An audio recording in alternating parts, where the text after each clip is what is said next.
Ken Burns may be the most renowned documentary filmmaker of his time. His 1990 PBS documentary, The Civil War, was seen by almost 39 million viewers. 25 years later, the film has been converted to ultra-high definition and will air on PBS for 5 nights starting September 7th. We sat down earlier with Ken Burns and talked about the new version of the film and how the Civil War is still affecting America's conversation on race. I went in as we were beginning the process and literally burst into tears because archives that I've known and sort of in my bloodstream all of a sudden I had new details. I hadn't noticed that musket. I hadn't noticed the way the hand was resting on a pistol. The grain had interrupted that, and it also reminded me of the centrality of this event. I mean, it's okay to tie pretty bows. It's okay to go into makeup and get yourself camera ready, is what we've done for A New Age with this.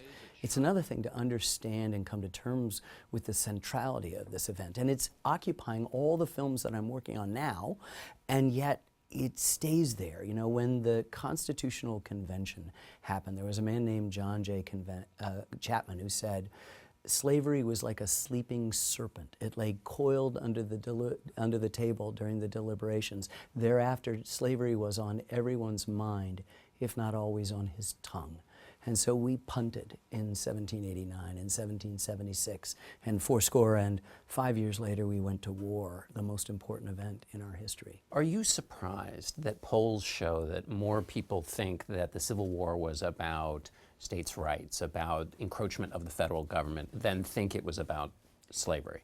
You know, we've grown up as a country with a lot of powerful symbols of the Civil War in popular culture, and that would be Birth of a Nation, D.W. Griffith's classic, and Gone with the Wind, of course. And in that, it postulates, among other things, both films, that the Ku Klux Klan, which is a homegrown terrorist organization, was actually a heroic force in the story of the Civil War. So it's no wonder that Americans have permitted themselves to be sold a bill of goods about what happened. Oh, it's about states' rights, it's about nullification, it's about differences between cultural and political and economic forces that shaped the North and the South.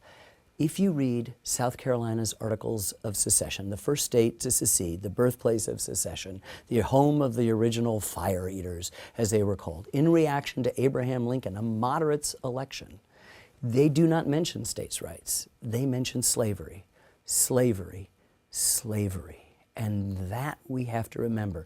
It is much more complicated than that, but essentially the reason why we murdered each other. More than 2% of our population, 750,000 Americans died. That's more than all the wars from the Revolution through Afghanistan combined, was over, essentially, the issue of slavery. And you mentioned that these themes that you worked on 25 years ago in this film have been running through your work ever since then. Yeah, the main American theme, I think, is freedom. It's about individual freedom in opposition or in tension with collective freedom. It's about states' rights versus a strong federal government. All of these tensions have been in place since the very beginning, even before the beginning. But we also notice that race is always there. Always there. When Thomas Jefferson says all men are created equal, he owns a couple hundred human beings. And he doesn't see the contradiction or the hypocrisy and doesn't free anybody in his lifetime and sets in motion an American narrative that is bedeviled by a question of race. And we struggle with it. We try to ignore it. We pretend with the election of Barack Obama that we're in some post-racial society. And of course, you know, we're not. The Onion magazine got it right when he was inaugurated. It said, "Black man given worst job in world." And what we've seen is a kind of reaction to this. The birther movement, of which Donald Trump is one of the authors of, is another politer way of saying the N-word. It's just more sophisticated and a little bit more clever. He's other, he's different. What's actually other and different about him? It turns out it's the same old thing. It's the color of his skin.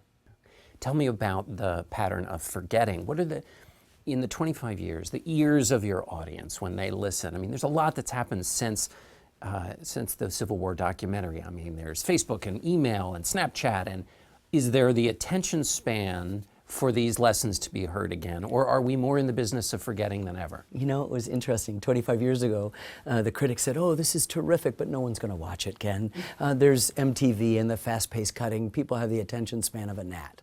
And essentially, we're saying the same things now. We live in a world in which we are being buried in an avalanche of information that comes from this near constant present moment. And if you live in the present, in a disposable present, nothing else matters.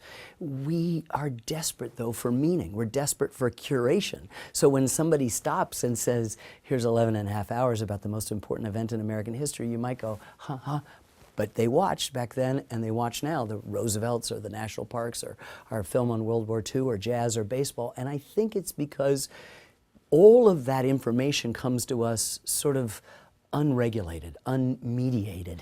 And we do want that curation. We do want somebody to say, let me tell you how. So when we talk about binge watching, that's essentially people saying, I wish to be the author of my own time. I mean, we all know what it's like to be at some website which is aggregating news, and a half an hour later, you have no idea what you just read. Maybe you'll be glib and articulate at the next cocktail party, but you can't even remember what it was. But you don't forget a Civil War. You don't forget a Downton Abbey. You don't forget a House of Cards. You don't forget whatever it is that has your attention span. And in the end, all real meaning accrues in duration. The work that you care about the most, the relationships you care about the most, have benefited from your sustained attention, and that is true for every human being. You've studied Jefferson, the Roosevelts, Lincoln. You've spent time thinking about presidents and the long scope of history. Yeah.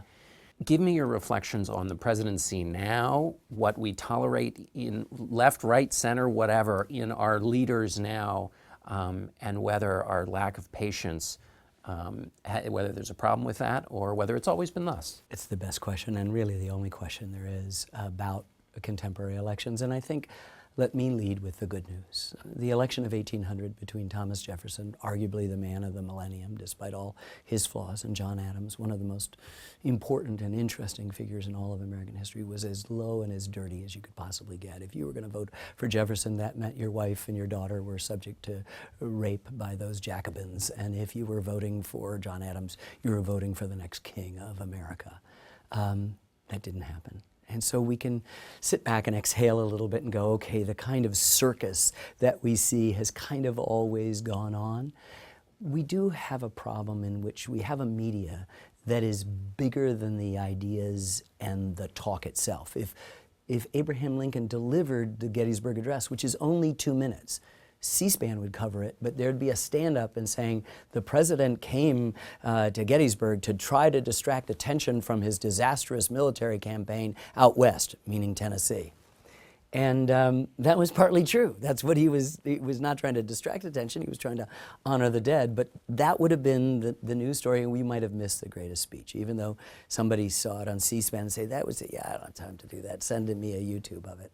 And that's the problem. We can see in the long scope of history that there's something really elegant, there's something really complicated and subtle about history, about leadership, and that we have a mechanism right now that doesn't always select for that. Do you think we're too disposable in the way we treat leaders? Very much so, very much so. And I find the way we throw them out and make instantaneous judgments.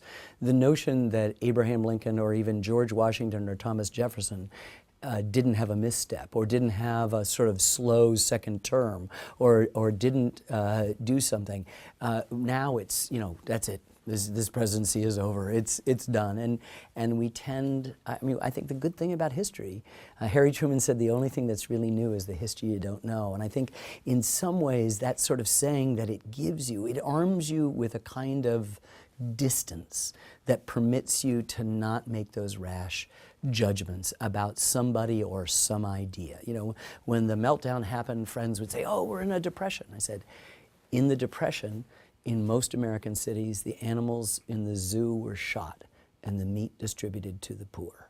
When that happens, I'll agree we're in a depression. And then all of a sudden, you get to exhale again.